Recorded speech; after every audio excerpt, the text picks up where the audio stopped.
السلام علیکم۔ راز کی بات چینل کے پیارے ناظرین، آج کی ہماری اس ویڈیو کا ٹاپک ملکہ کلیوپترا کی گمشدہ قبر اور ملکہ کلیوپترا کی حیران کن داستان ہے۔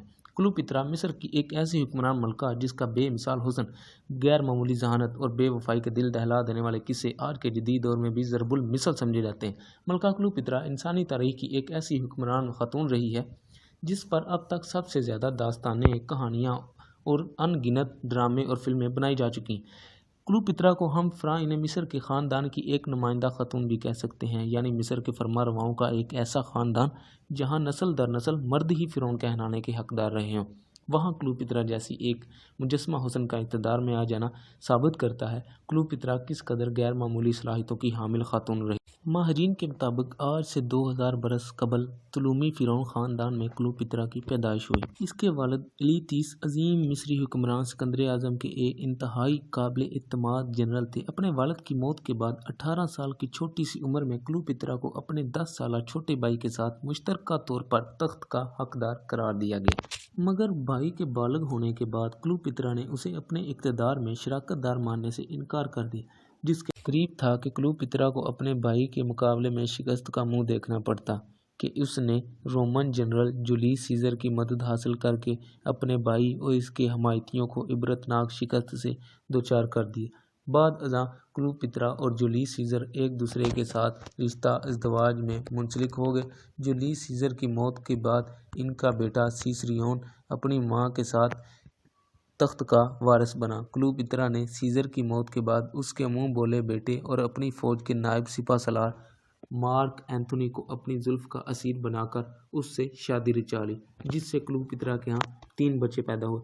واضح رہے کہ مارک اینتھونی شاہ آگسٹس کا بہنوئی بھی تھا، لہٰذا کلیوپترا اور اینتھونی کا یہی تعلق بعد ازاں دونوں کے درمیان جنگ و جدل کا ایک طویل سبب بنا۔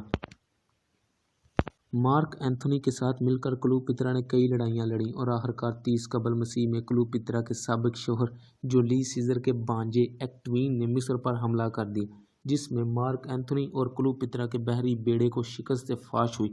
کلیوپترا اور مارک اینتھونی کے تینوں بچے گرفتار کر لیے گئے، لیکن کلیوپترا نے رومن حکومت کی فتح یابی کے جشن کا حصہ بننے سے صاف انکار کرتے ہوئے خود کو اپنے اور اپنے تینوں بچوں کو زہریلے کوبرا سانپ سے ڈسوا کر 10 اگست کو خودکشی کر لی۔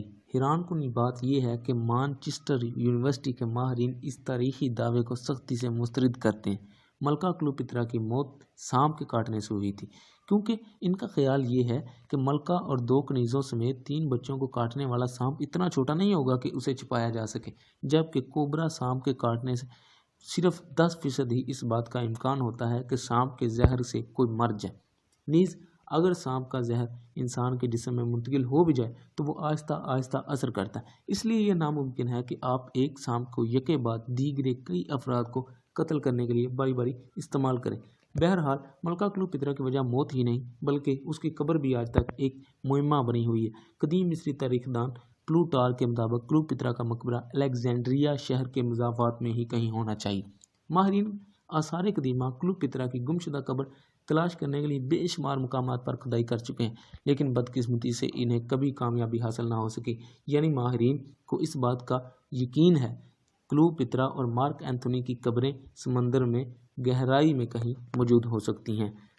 اس طرح کی حیران کن اور پر لطف داستانیں اور کہانیاں گوش گزار کرنے کے لیے ہمارے چینل کو سبسکرائب کر کے ساتھ لگے بیل آئیکن کو دبا دیں تاکہ نئی آنے والی ویڈیوز آپ تک پہنچ جائیں۔ وآخر دعوانا ان الحمد للہ رب العالمین۔